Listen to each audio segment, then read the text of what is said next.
अस्सलाम वालेकुम।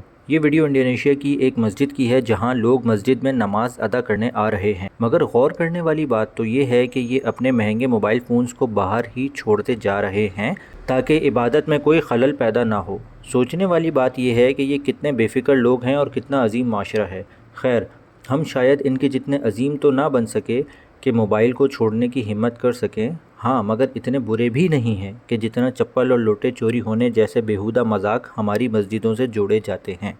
लोग जैसे ही इस वीडियो को सोशल मीडिया पर देखते हैं तो कोशिश करते हैं इस तरह के कमेंट करने की कि कितना अजीम माशरा है और हमारे यहाँ चप्पलें भी महफूज नहीं हैं। मतलब लोगों ने इसको हमारी मस्जिदों में चप्पल चोरी जैसी मनगढ़ंत बातों से जोड़ना शुरू कर दिया। मनगढ़ंत इसलिए कहा है क्योंकि चप्पल चोरी होने का तनासुब ना होने के बराबर है। आप लोग जो वीडियो देख रहे हैं, अगर आपकी उम्र 40-50 साल है तो शायद ही आपकी ज़िंदगी में ये वाक़या पेश आया हो कि आपकी मस्जिद से चप्पल चोरी हो गई हो या आपके किसी अज़ीज़ो अकारिब के साथ ये वाक़या पेश आया हो। ज़्यादातर मस्जिदों से चप्पल चोरी नहीं होती, लोग गलती से पहन जाते हैं और बाद में एहसास होने के बाद मस्जिद में वापस भी छोड़ जाते हैं। जैसा कि आपके मोहल्ले की कोई मस्जिद है, अगर आपकी चप्पल नमाज के बाद गायब हो जाती है तो आपको 1-2 दिन बाद वापस मस्जिद में जो है वो मिल जाएगी।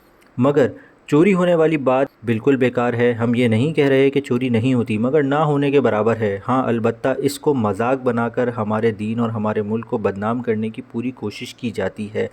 हम अपनी हर वीडियो की तरह इस वीडियो में भी यही पैगाम देना चाहते हैं कि आप लोग इस तरह की बातों पर यकीन ना करें और दीन को या मुल्क के बारे में झूठी बातों को फैलाने में अपना हिस्सा ना डालें और दूसरों को भी इस बात की तलकीन करें, उनको भी रोकें। जज़ाकल्लाहु खैर।